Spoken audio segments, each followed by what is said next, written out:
Hey everyone, welcome to video number 4 of Secrets from Aphrodite's Box. This morning I woke up in a fairly good mood. I smudged my house, did a little meditation, and I said, you know what, let me go ahead and record this video so I can get a video out to you guys. Because it's been like I think 2 weeks since my last video, and I hate that it took me so long to get this video out. But time has just been not on my. I've had so much stuff going on this week. But we're finally getting around to this video number 4. And video number 4 today is a vaginal wellness topic. I think that it probably could, some of the points in this video could be for men as well, because it's knowing about your intimate areas and knowing what it should look like, feel like, and smell like. Okay, and I think that can cover anybody's intimate area, men or women, because it's not knowing, it's just knowing in general what it should look like, feel like, and smell like. Not everybody's individual parts, but just in general. So that can go for men or women. Just being very aware of what your stuff is supposed to look like, feel like, smell like. Okay? So before we get into it, we have to unlock the box. So today's drink recommendation is a shot, and it's called Wet Pussy. It has vodka, gin, coconut rum, peach schnapps, pineapple juice, and cranberry juice. Okay, so it sounds like a mighty strong shot. Okay, but I took one already. So this is my shot number 2. So it just smells peachy. That's the peach schnapps, and it smells peachy. So here's Wet Pussy.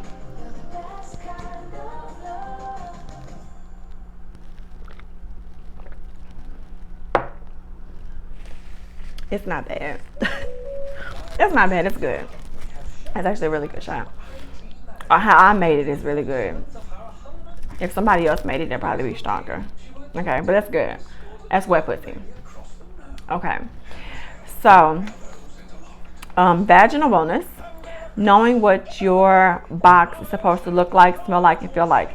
So when I speak of the vagina or the private area, I call it the box. That's where the name Secrets from Aphrodite's Box comes from, because it is that's your box. Secrets from Aphrodite's Box is secrets about your vagina, your box. Quick anatomy lesson. It's not actually called a vagina. It's actually called a vulva. Your vagina is actually the part where when you have sex and you're penetrated, that hole where you're penetrated is the actual vagina.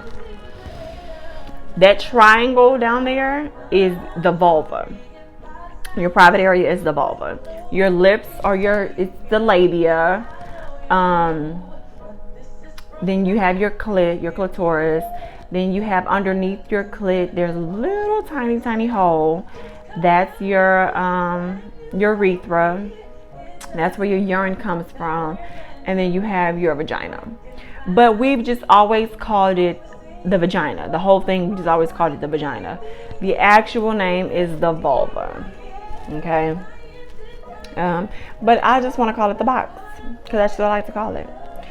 So when I refer to the box, I'm speaking of your vagina, your vulva, that's your box. Okay? So you need to make sure that you know the 3 things about it. Make sure that you know what it looks like, feels like, and it smells like. Become very familiar with your box. Okay? Create a relationship with it. Know what it looks like. Take a mirror, sit in the bed, and look at it. If you've never looked at it before, do it now.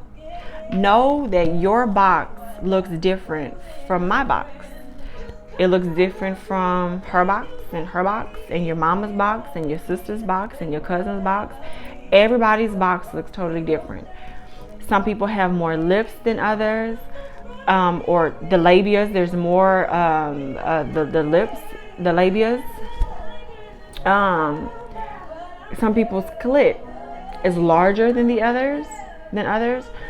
Some people's, it's a little bit smaller, and it's under the hood. You gotta pull the hood back, and some people's it's just out there. But it doesn't matter what anybody's look like. What your stuff looks like is completely normal. That's yours. You need to have a good relationship with it, know what it looks like, become very familiar with it.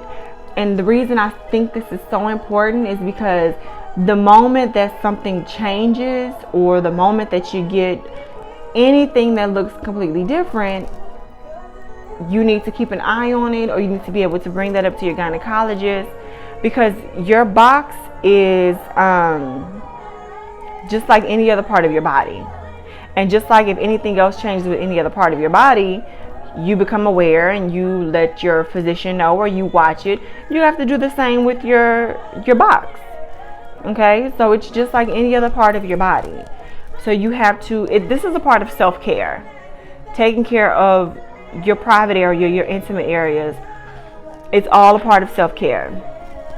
So you have to pay attention, get a mirror, look at it, open up the labia, look in between the lips, pull lift it up, look the clit, look everywhere, pay attention, and just know, like, okay, this is what my stuff looks like. This is what it is. And then ever so often look at it again, because then at some moment, if anything does change, you can say, wait, when I looked at it 2 months ago, this wasn't there. Right? And then when you go see your gynecologist, you can bring it up to your gynecologist and say, hey, I just noticed this, bump came up, or this such and such came up, and it wasn't there before, and it came up 2 months ago. Can you check it out for me? Okay. Believe it or not, we can get moles on and in the vagina. Okay. When I say moles, I'm speaking of literally moles, like flat surface moles, or you can get like skin tags. Men can get moles and skin tags on their penis as well. It's completely normal. It's perfectly fine. You can get these moles on the outside of the vulva. If you open up the lips, you can get moles there. Ladies, you can get precancers inside the vagina. If you do get precancers inside the vagina, the only person that's going to know is your gynecologist, because she's the only one that's examining the inside of your vagina. But precancers inside the vagina are found, they're only there, they're only there simply because of the HPV virus. I'm sorry, I got a brain fart. They're only there simply because of the HPV virus. That's how you get those precancers there. But you need to make sure that at that point, you need to make sure that you're seeing your gynecologist frequently, so that she can check for HPV, she can check for these precancers. Okay. But moles and skin tags, you can get them on the vagina. They're completely normal. But the only way that you're going to know that they're there is from looking and checking. Okay. Knowing what your vagina feels like. Your best tool is your hands. When you're in the shower with clean hands, take your hands and just feel the vagina. I'm not saying masturbate, which ain't nothing wrong, which is a lovely thing to do, but take your hands and just rub the vagina. Just feel across the top of the vulva, open the lips and feel, so that you'll know if you do feel it in a couple of weeks, a couple of months. When you feel, you'll say, wait, that wasn't there. That feeling, that bump wasn't there last time. You can get staph infections on top of the vulva, inside the lips, inside the labia. You can get staph infections there. Staph infections are like when you get the sty on your eye, if you get the boil anywhere on your body. Those are staph infections. You can get those on the vagina. Again, the vagina is like anywhere else on your body. So it doesn't mean because it's a vagina that you can't get a staph infection there. You can't get anything there. It's like anywhere else on your body. You can get a bacterial infection there. So you need to feel around, see if you feel any boils, any bumps. You can get, of course, you can get ingrown hairs there because you grow hair there. Ingrown hair, they normally come from when you're shaving. That is not simply hair that has grown back into the skin. It's normally caused by curly or coarse hair. And it does grow back into the skin, and it causes redness, inflammation, some swelling, and discomfort. They're very uncomfortable. So you just feel for those things. Just make sure that you're feeling for something that just is not normally there. And once you feel that very first time, you'll know what you're feeling for every time after that. Okay? Then knowing what your vagina smells like.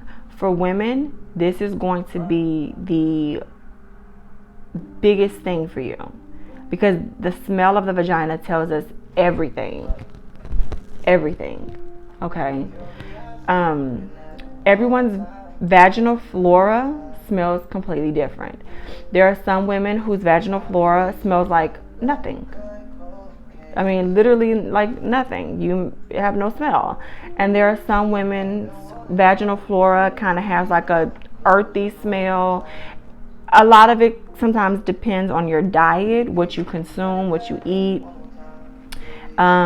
If you start to have like that fishy smell, normally that fishy smell comes from bacterial vaginosis, or if you've just been intimate and you've had unprotected sex, it could be from trichomonas. Trichomonas is the only STD that causes the fishy smell. All of the other STDs don't cause the fishy smell. You'll have some of the other STDs cause symptoms, some of them don't. But trichomonas is the one that will cause the fishy smell. So if you do start to get that fishy smell, you need to go see your doctor, because you'll need to be placed on an antibiotic regimen. But that's why I say it's very important to make sure you know smells. Know what your normal smell is, so that when you're checking your smells often, you can say, that's not my normal smell. Something's off, and I need to now figure out what's going on. Do I need to be put on antibiotics, or do I need to go grab my boric acid suppositories, or do I need to do my baking soda dishes? Right? Because if you watch the video too, then you know exactly what I'm talking about, right? So every day that I take a shower, I have to, out of paranoia, what I do is I take my clean hands and I stick a finger into my vagina and I smell my flora, just to make sure that I still have that same normal vaginal flora. The moment that I feel like anything is thrown off or anything is off, I'll use a boric acid suppository, because I use those once a week anyways. I'll use a boric acid suppository, but the moment that I feel like anything is off, I'll just go ahead and use a boric acid suppository anyways. But that's how I keep track of making sure that my pH is imbalanced or balanced anyways. Is by smelling it every single day for me. I have to check every day. And then also, once you stick your finger in there and you pull it out, looking at the discharge that comes out can tell you a lot. The color, it should be anywhere from like clear to like an off white. That's completely normal. Even like a yellowish sometimes, depending on what's going on. Maybe if like you're ovulating or something like that. If it's like a really, really dark yellow to like a greenish, of course, that means it's like an STD going on. Something going on that should not be going on. It should not be like a really, really dark yellow to green. That's not normal. It should be clear to like a really, really light yellowish. That's completely normal. So then I pay attention to the color of the discharge, and then I also pay attention to the tackiness of it. So if you do this to the discharge, it can kind of tell you a lot. If it's just regular, normal discharge, then you're good. If it's really, really thick, sometimes I can tell you you're getting ready to ovulate. Okay, if you don't use an ovulation calculator, then the tackiness of the discharge can tell you when you're getting ready to ovulate as well. But just pay attention to all of those things. Your body will tell you everything that you need to know if there's anything going wrong. And if you keep track of your vaginal wellness, your vagina will tell you everything that you need to know. Everything. So take care of it. You take care of the rest of your body. You put on lotion. You get your nails done. You get your feet done. You get a pedicure to take care of your feet. If you get facials, you take care of your face. You put on deodorant to make sure you're not musty. You do all of these things to take care of the rest of your body. Have self-care and take care of your vagina. Okay, I don't see why you wouldn't want to. If you pay attention to a lot of my Instagram posts, I always speak about how it's self-care, and how if you take care of it, it'll take care of you. It's a confidence thing. You have a healthy box and a healthy kitty, you're gonna have confidence in the bedroom, and you're gonna have great sex. Because it's confidence. If you're not really confident in your stuff, you're not gonna enjoy your sex as much as you could. You think you have great sex now? Wait until you know that everything is straight, and that vagina ain't got no smell, and you ain't got no ingrown hairs, and I mean everything. That sex is going to be the bomb. Okay, so it's all just a confidence thing. So just make sure that you are just taking care of your vagina the best that you can, because you ain't got that one vagina. Okay, so take care of it the best that you can. If you have any questions about anything that I discussed today, please send them to me through my Instagram at Aphrodite_box_. And then if you have any questions for me to answer, you can also send them through the Instagram DM, and send me some more drink recommendations. That drink was good, and I want to try some more shots, some more drinks. Send those drink recommendations to me as well through my Instagram DM. And then until next time, guys, I can't wait. Sorry it takes me so long. I try. So until next time.